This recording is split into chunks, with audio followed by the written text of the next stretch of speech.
la jeunesse tey ñu ngi ñëw ci mobilisation générale pour concrétiser tey suñu vendredi bi ajjumay Tahrir mooy ajjuma de la liberté. La jeunesse là on lutte pour vous bu ne chacun doit prendre ses responsabilités parce qu'il y a deux formes de responsabilité. Il y a le responsable et il y a celui qu'on a responsabilisé. Celui qu'on essaie de responsabiliser, c'est quelqu'un qu'on a donné une formation, des postes. Celui qu'on a responsabilisé, c'est celui qu'on demande de combattre pour son pays, de combattre pour toute l'Afrique, pour qu'il n'y ait pas la guerre et pour la libération des détenus politiques. Non à la guerre et oui à la libération des détenus politiques africains.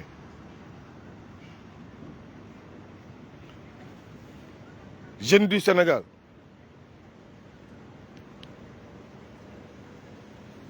on vous a appris que Kilifa, ça veut dire l'autorité. Qui est l'autorité réellement? Qui est l'autorité? C'est toi qui me regardes. Kilifa mooy autorité yow yaay sa kilifa bopp yow mi di wàcc di xeex pour sa réew baax parce que yow yaa fay teg président kon président bi du sa kilifa yow yaay kilifaam. ki ñu fal kilifteefam ak ki jur kilifteefam bokkul Macky juruñu. ñaari sens de responsabilité moo am. Le responsable est celui qu'on a responsabilisé. C'est pas pareil. Sénégal na dañu naan kilifa yi wax nañu kilifa yi la jeunesse dañ leen yar ci jaam tënk leen ci jaamu doomu aadama. daxwaa bi Ngagne Demba Touré waxoon moo yegg si dañ leen a tënk ci jaamu c'est ça qui me fait mal. Sonko mu ngi ci daxwaa ñun ñaari benn moo ñuy topp soit on est responsable soit on nous responsabilise. Sonko il est responsable père de famille.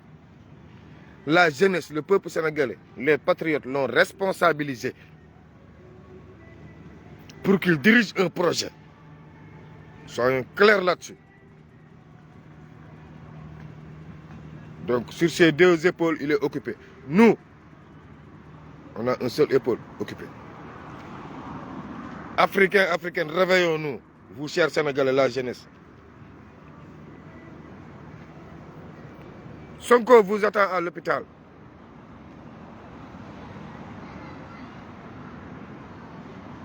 Sonko vous attend dans les rues.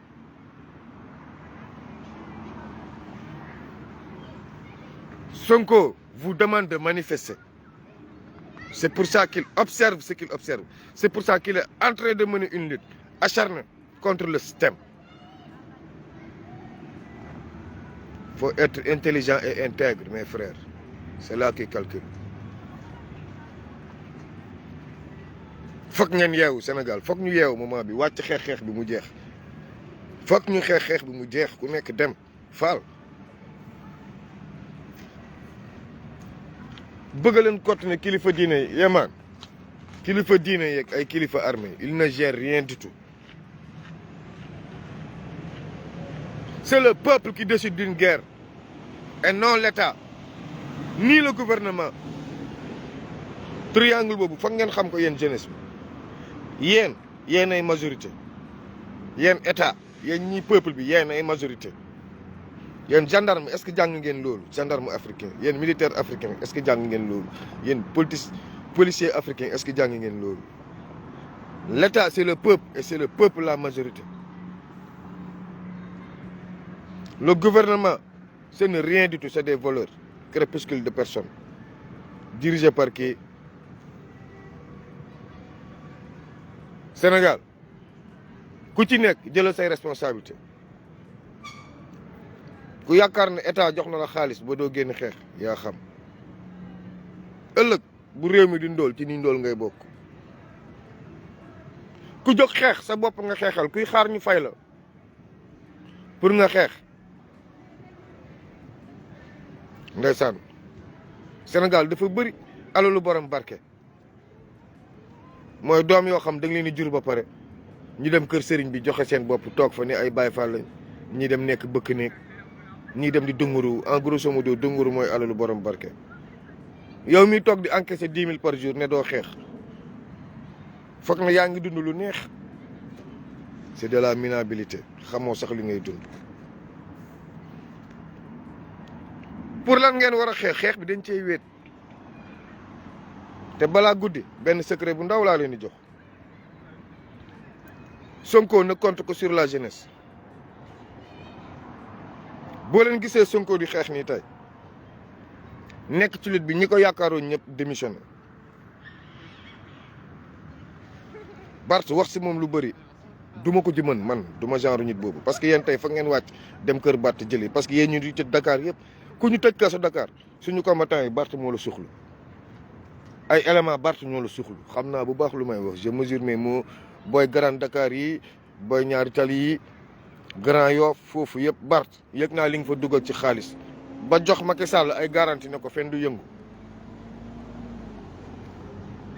mais da ngeen di fàtte ne gënu leen ñoom min dëkk bi te yàkkamti moo jàpp Bart te heureusement j'ai eu raison heureusement biñ ne Yewwi Askan Wi la laa leen doon wax biñ ñëwee gars yi dañ ne Sonko il est trop jeune nañ ko fexe couvrir épaulé ko ak Khalifa Sall pour am transition entre moo xam ne Sonko présenté wu 2009. Bart bi muy ñëw ci Sonko projet boobu la andi Sonko gisul woon loolu gisu ko biñ demee ba si biir affaire yi bëri ba accéléré Sonko yàlla na la yàlla fay sa diggante gars yi bi Bart di calculer Khalifa Sall toog ngeen réunion. yow Ousmane nga ne non maman bi Bart jaajëf grand bi jaajëf nga ne ko yow Bart moom Khalifa Sall la ñu andil pour ñu def transition te xamul ne jeunesse bi soxlaatuñu màgget yi xool leen idéologie Sonko lii dama ne woon du ma ko mos a wax dama ne woon du ma ko mos a wax ndeysaan Sonko ne non moom Bart léegi xam nga nu ñuy def bàyyi leen ñu campagne ak ñoom bu affaire bi na ree njàng nii ba 2024 Barthélémy Diaz sera l'homme de la situation tey bu doon woon Bart li mu yàqamti ak li ko Macky Sall sëkkatal bii heure tey bu carte gi jaxasoo pour Sonko calmer dëkk bi Barthélémy Diaz da naroon jiital ndekete Barthélémy Diaz moom maire de Dakar ndeysaan moo doon sëmamam moo doon ambition addunaam Bart taa raté Bart da nga doon nekk président bu yomb Bart Sonko da ko doon def président bu yomb idée bii la Sonko amoon bi ma ko yëgee am na ci kilifa Pastef fi mag dama leen woo lu ma leen waxul dama ko fàtte ne leen xamu leen ne ab dëmm ngeen amal affaire ab socialiste ngeen amal affaire un gars du système ngeen amal affaire nel Sonko Khalifa gën Bart nga ne ma non doomu ndayam la mu ne leen hoo téléphone yi na bàyyi di woo Bart ndax saa bu koy décroché téléphone saa buy décroché téléphone Ousmane Sonko du ma mun a wax lépp parce que day wax si réunion bi ba pare wala conférence de presse ñu bëri weddi yenn wax yi te man du ma ko mun a weddi moo tax saa yi damay paas foog ma paas parce que tam xeex bi tam saa yi day ñaaw gars yi bëgg ñaawal lépp te man xam nga rek amu droit boobu. lan laa leen waxoon moo wax Bart waruñu bokk oto parce que boobu commencé naa yëg ne da koy woo am ku toog di dégg bañ naan waaw booy Sonko d'accord na li waaw dialogue bi waaw Sonko nee na day dem dialogue bi ñu demee dialogue foog ñu présenté ñoom Khalifa Sall ak ñoom ñëpp waaw Sonko d'accord na mais est-ce que xam ngeen lan lañ ko doon dugalal pour mu d'accord loolu ak yan condition lañ ko doon tegal pour mu d'accord loolu.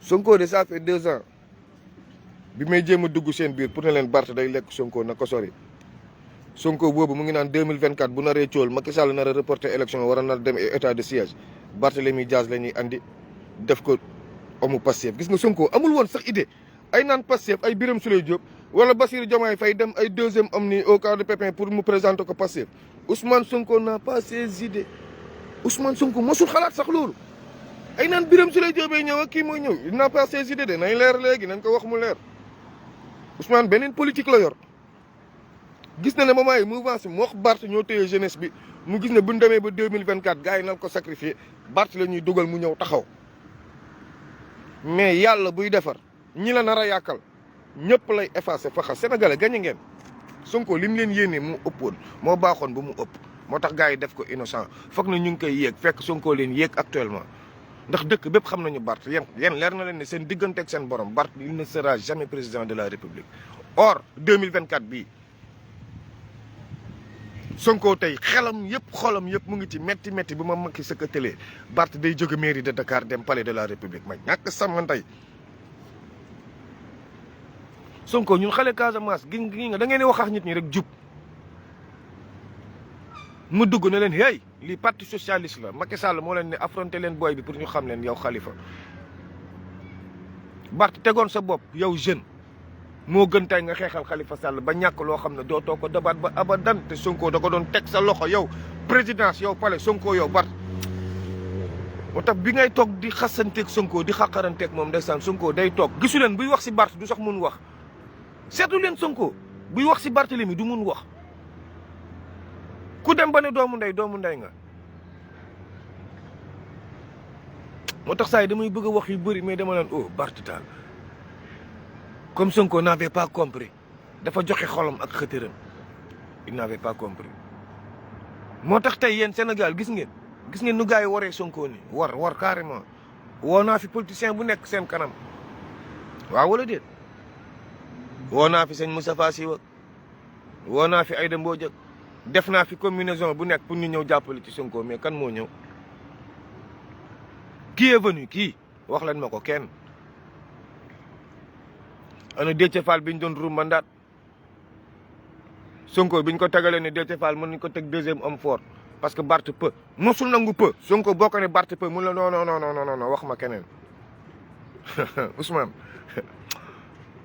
xam naa ne dina la metti nag da lay choqué mais boo toogee si kanam nit ñi xam naa da ngay wane ça te fout au pôle nord mais déedéet t'as été choqué par la politique et les politiciens sénégalais Ousmane Sonko t'as été très choqué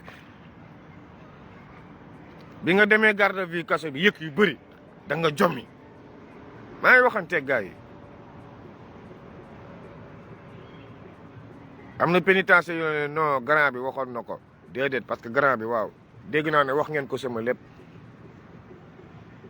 xamal na ma lépp te waruma woon xam guerre bi nag gars yi newoon naa leen dañ koy guerre jënd leen seen denrée de première nécessité maa ngi waxaat de jënd leen ceeb diwlin soble yi ñoo ko bañoon jënd suñu baykat non baykat yi yokkaat leen saako ceeb saako bi non saako soble di mos xam nga mu ngi 28000 ngir yàlla yokk leen ci 4000 yóbbu ko 32000 ndax ñun Casamance soxlaaw ñu ko togg dañuy baxal ay jën teg ñankatang def géej gi wis kaani gu saf sàpp dóor def diwtiir kon on s'en fout de l'oignon on s'en fout de votre oignon yéen a jàpp si Macky Sall noo Macky ngi liggéey noo soble si na gën yokk dund bi day gën a yokk lu waaye ndugg na ko xeeb ndax dañuy xeex ab général sénégalais la leen Macky Sall jox pour mu jiite xeexu CEDEAO bii te ñoom ñëpp ay Malek ñëpp li ñu wax c'est clair dëkk bu bokk ci xeex bi bés bu frappe amee jàppal ne ennemi nga moo tax xeex bi foog ngeen génn xeex ko Macky arrêté guerre bi mbaa mu wàcc réew mi Macky day libéré Sonko mbaa mu wàcc réew mi Macky Pastef day bokk élection mbaa mu wàcc réew mi lu tax guerre bi nag du ma ko wax en français bu leen ko traduire en français waaw parce que mun nañ ma si créer après xam nga rek gars yi dañuy dugg saa yenn ruq yi dañ ma naan lii du génn coup d'état Niger bi dafa changé données yi Afrique de l'Ouest dafa changé données yëpp Afrique de l'Ouest actuellement Alassane Ouattara day continuer mandat am Macky Sall day continuer mandat am ay ñoom talon ak ñëpp dañuy continuer seen mandat coup d'état bi dafa changé lu bëri Afrique de l'Ouest ça a changé moment France ba kanam la ci teg ça a changé beaucoup de données moo tax Sonko ni xeex bu farouche moo ko ciy génne xeex bu metti ba pare ñaan yàlla CEDEAO songu Niger bu militaire sénégalais yi jëlul seen responsabilité militaire malien yi wala militaire Afrique militaire Nouvelle Afrique militaire les militaires de l'Afrique non soumise mooy militaire africain yi Mali Burkina Guinée Algérie ça c'est des soldats de l'Afrique non soumis, c'est pas les militaires de l'Afrique soumis. yéen la ñuy waxal. Sénégal prenez vos responsabilités balaa muy ñaaw ba faw. La jeunesse ngir yàlla bu leen gàcceel suñu armée génn leen xeex comme ñun armée mu ngi ñuy gàcceel léegi nañ leen wan ne yéen la jeunesse yéen a leen di fay yéen a leen di dox tëni armée bu ñu lekkee yéen la bu ñu tiiree fetal yéen la génn leen xeex. tey ñu ngi ni jàpp militaire invalide yi dóor leen dóor yi metti te ñoom ñu ngi taxaw di xeex di encaissé lacrymogène yi yéen ñiy wér péng nag bu ñu leen dóoree benn lacrymogène ngeen daw. yéen militaire de rang yi réfléchissez de tey gis ngeen yaa ngeen bëgg a dem guerre seen morom ay blessé de guerre Ziguinchor ñi seen tànk yi dagg ñi mënatul luñ def dara ci àdduna tey ñoo ñëw noonu ñu nokk leen ay lacrymogène ba ñu ngi noonu di xeex Dakar di saaga ndey fépp lacrymogène yi tàkk. yéen ngeen bëgg a dem ak guerre une armée malienne guerre boo xam ne c'est la Russie qui couvre yéen gis ngeen Russie li muy bombardé yéen nos militaires là léegi bu booy yi demee ñëw blessé Aïssata Tall Sall toog fi mu toog régime Macky Sall toog fi mu toog déedéet africain demain ñun Sénégal nii ça a commencé le combat a commencé mais demain à la place de la République disons non à la guerre oui à la libération des détenus politiques il faut que les Africains là cessent de mettre les opposants politiques en prison au nom du Quai d'Orsay. Je presse, je signe mes mots. Je presse, je signe mes mots. C'est la France qui est derrière tout ça. Même l'emprisonnement, l'empoisonnement, l'assassinat de Ousmane Sonko s'il le réussit. C'est la France qui est derrière tout ça. Parce que la France est prête à tout pour ne pas perdre l'Afrique. Donc les militaires, on vous demande solennellement de prendre vos responsabilités. Prenez l'État là. Avant que l'armée de l'Afrique libre ne va prendre notre État. En ce moment-là, il n'y aura plus d'armée au Sénégal. Il n'y aura plus un militaire qui va oser dire oui ou non au Sénégal, non. Si vos frères africains viennent nous délivrer, nous la population sénégalaise, sachez que même le nord du Sénégal, on va enlever ça pour mettre encore l'empire du Mali. Ça, je signe, je persiste. Le Sénégal a toujours trahi ses frères africains. Cette fois-ci, ça sera non. Le Sénégal va être au rendez-vous. Sarkozy avait raison. L'Afrique est mal très entrée dans l'histoire, parce que dans l'histoire politique. Parce que l'Afrique a été divisée dès l'aube des indépendances. Donc il nous faut être unis. Et c'est le moment où jamais. Chef d'état-major, Mbaye Cissé, xam nañ ni góor jigéen nga. Général de brigade Yoro Kandé, parent nga. Dofo, booy duñ la bàyyi si lu nga nekk. Les jeunes, je vous lance un appel solennel. Yéen a moom day armée. Gradé yi xamuñu ni ñuy tiiree fetal ay góor jigéen lañ. Guerre yu leen tey guerre yu leen suba on ne va pas vous sacrifier. Kenn du leen sacrifier. Du ci dal. Les jeunes militaires là, prenez vos responsabilités. Bu leen kenn sacrifier comme ni ñu leen def Casamance. Bu leen kenn sacrifier. Bu leen kenn sacrifier. Wax naa leen ko léegi. Boo leen duggee ci xeex bi, on va vous sacrifier pour les intérêts de la France, pas pour les intérêts de l'Afrique. Sonko bu ximmali ko woon léegi lalu hôpital discours bu muy njëkk def bu kenn guerre la leen wax. Képp kuy patriote bul bokk ci guerre bi bul supporter guerre bi. Nañu xeex guerre bi. Yéen la jeunesse tey nag dugal nañ leen maximum de renfort nag Dakar. Kolda woo Ziguinchor ñëpp ñëw nañu renforcer si. Génn leen. Sortez. Mettre le pays à l'arrêt total. Macky Sall xam ne yaa ngeen fi nous sommes présents. ñu wutiwaat doole. waaw tey moom am nañu doole yu neex Dakar. Les blessés. Ziguinchor bu booy commencé Dakar yéen les blessés. Vous allez sortir on va combattre encore il y a pas de blessés. Tant que Sonko est à l'hôpital il y aura pas de blessés. On compte que les morts. Mais les blessés on vous a soigné. Déjà il y en a qui sont restés 5 jours de repos on vous a donné repos. Maintenant Sonko est à l'hôpital non on sort encore sur le terrain. Je sais que vous allez sortir tout de suite. Ville de Ziguinchor, vous les leaders, en marche. Kër Massar, Tëngéej, Bargny, yéen ñëpp maa leen di woo. Guédiawaye, yéen xam naa ne doo leen génn mais ñu ngi ñëw toj seen lu bon, c'est pas grave. Médina, vous êtes choc. Yéen ñu yore moniteur bi maman yi. Ay Fass, Colobane, Yara, Xaar Yàlla, Médina, non Thiès. Diourbel, région yëpp ñu ngi leen di ñaan ngeen génn tey. Pour dire non à la guerre balaa ñoo sacrifier xale yi comme jàmbaaru 1992 bi ñu reyee 91 soldats te ba tey amul mucc Medina Mankagne rey nañ fa ay militaires amul mucc Casamance ba tey ñu ngi tëb ci mine amul mucc bii nag ñu bëgg ñu ci dugg xeex ak Russie bañ leen na ku nekk xeexal sa bopp.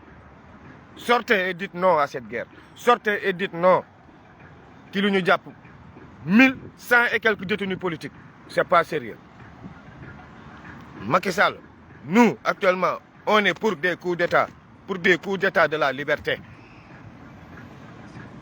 yéen femmes yi 77 maa leen di remercier bu baax booy Ziguinchor yi gis naa lu ngeen def li ngeen yónnee yëpp jaaral nañ ko ci conteneur yegg na félicitation.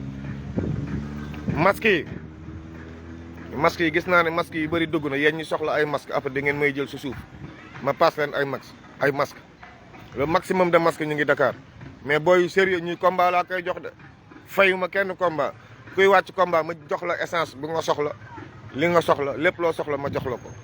bu laajee ay pistolet ak ay mine nag dinaa ko lijjanti ji semaine prochaine mais moment bi ñetti fan yi bu Macky Sall nelaw bu état nelaw mettez le feu militaire yi jël seen responsabilité. sama numéro bi bu leen ko fàtte yéen ñi soxla masque ak ñi soxla renfort ku leen renforcer sur le terrain ku soxla renfort sur le terrain rek def ma signe 0605 59 96 00 ku soxla renfort sur le terrain fais-moi signe vite fait booy déclenché nañ opération bi donc on va combattre jusqu'au bout. Félicitations les patriotes je vous reviens su ma xamee état terrain.